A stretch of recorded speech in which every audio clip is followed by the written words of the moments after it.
എൻ്റെ വാപ്പാനെ എനിക്ക് വലിയ ഇഷ്ടമാണ്, എൻ്റെ ഉമ്മച്ചി എനിക്ക് വല്ലാത്ത ഇഷ്ടം. ചില ഉമ്മ പറയും എൻ്റെ മോൻ എൻ്റെ ജീവൻ അവസ്ഥ, ഇവനെ ഒരു നിമിഷം പോലും പിരിഞ്ഞിരിക്കുന്നത് എനിക്ക് പറ്റൂല. ചില ഭാര്യമാര് പറയും എൻ്റെ ഭർത്താവില്ലെങ്കിൽ എനിക്ക് ഉറങ്ങാൻ പറ്റൂല ഉസ്താദേ, എൻ്റെ ഭർത്താവിൻ്റെ ശബ്ദം കേട്ടില്ലെങ്കിൽ എനിക്ക് ഉറക്കം വരൂല.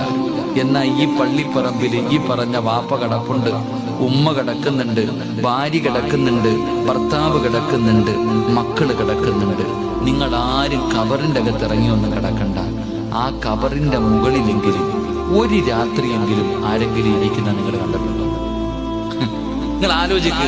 പള്ളിപ്പറമ്പില് മരണപ്പെട്ടു പോയവരുടെ കബറിന്റെ ചാരത്ത് അന്നത്തെ ദിവസമെങ്കിലും കൂടുതൽ, അന്നല്ലേ ഏറ്റവും കൂടുതൽ വിഷമം, അന്നത്തെ ഒരു ദിവസമെങ്കിലും ഒരു മണിക്കൂറെങ്കിലും അല്ലാ എനിക്ക് രാത്രി വീട്ടിൽ കിടന്നിട്ട് ഉറക്കം വരുന്നില്ല, എൻ്റെ വാപ്പ ഇല്ലാത്തത് കൊണ്ട് എനിക്ക് പറ്റുന്നില്ല എന്ന് പറഞ്ഞ് പള്ളിപ്പറമ്പിൽ വന്നിരിപ്പുണ്ടോ? ഇരിക്കൂല.